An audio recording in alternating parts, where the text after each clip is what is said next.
السلام علیکم جی. اس وقت ہم وریزے میں موجود ہیں اور میرے ساتھ ہیں میرے استاد بھی, میرے بھائی بھی, میرے دوست بھی, اعجاز صاحب. اور ہم نے ساری دنیا میں اکٹھے ٹریول کیا اور بہت زیادہ مزہ آیا. تو آج اتفاقی بات ہے 5 سال کے بعد جو ہے اعجاز صاحب کی اور میری دوبارہ ملاقات ہوئی ہے. الحمدللہ. شکر الحمدللہ. تو اس وقت ہم وریزے میں موجود ہیں اور یہ ہمارے ساتھ جو ہے ایک جو پیچھے ہے ایک بڑا چرچ ہے.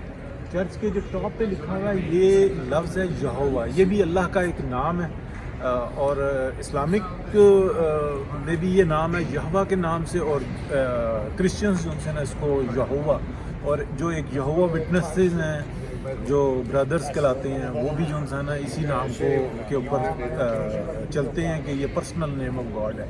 تو اب میں اس کی تھوڑی سی تاریخ بتاتا ہوں کہ یہ جو ہمارے پیچھے ٹاور نظر آ رہا ہے, ٹاور کے پیچھے اسی طرح کی ایک اور بلڈنگ ہے, اس کو باتھ ٹب کہتے ہیں. تو آج سے تقریباً 400-500 سال پہلے یہ علاقے ایسے ہی تھے.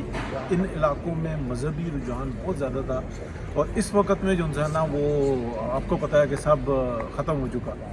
تو اس باتھ ٹب کی یا باتھس کی جو بات ہے یعنی کہ ایک پولس ہے جس میں ڈپ کرتے ہیں اور یہ تقریباً تمام چرچز میں ہوتا ہے. اس کی یہ ویلیو تھی کہ جب یہاں پر آنے والے جو کرسچنس تھے, جو کیتھولکس تھے, وہ سب جگہوں کی زیارتیں کر کے یہاں پر آتے تھے تو ان کو خاص اس کے اندر ڈپ کیا جاتا تھا اور جو ڈپ ہو جاتا تھا وہ سیدھا جنتی ہو جاتا تھا.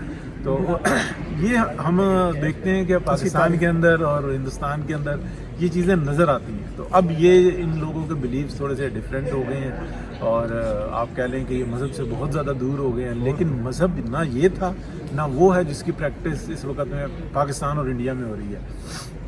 تو بتانے کا مقصد یہ ہے کہ ایک وقت تھا کہ یہاں پر بھی اسی طرح کے ہوتا تھا, اور یہ اس وقت میں اگر ہم دیکھیں گے تو یہ گلیاں ہم کو نظر آتی ہیں. اور یہ گلیاں اگر ہم دیکھیں تو لاہور, ملتان, بھاولپور, راولپنڈی, یہ تمام جو یہاں کی گلیاں ہیں یہ پیچھے ہیں.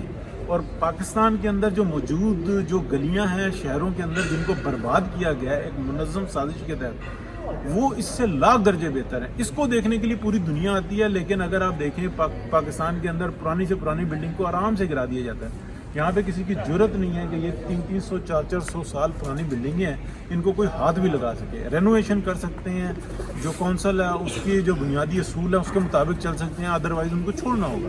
تو یہ اثاثے ہیں, ان کو ان اثاثوں کی حفاظت کی ہے. تو اس کی وجہ سے یہ لوگ ہمیشہ دنیا کے ٹاپ 10 میں رہتے ہیں وزٹرز کے ساتھ اور ڈالرز کماتے ہیں. تو بہت شکریہ جی. اعجاز بھائی آپ کو تھینک یو, بہت شکریہ, جزاک اللہ.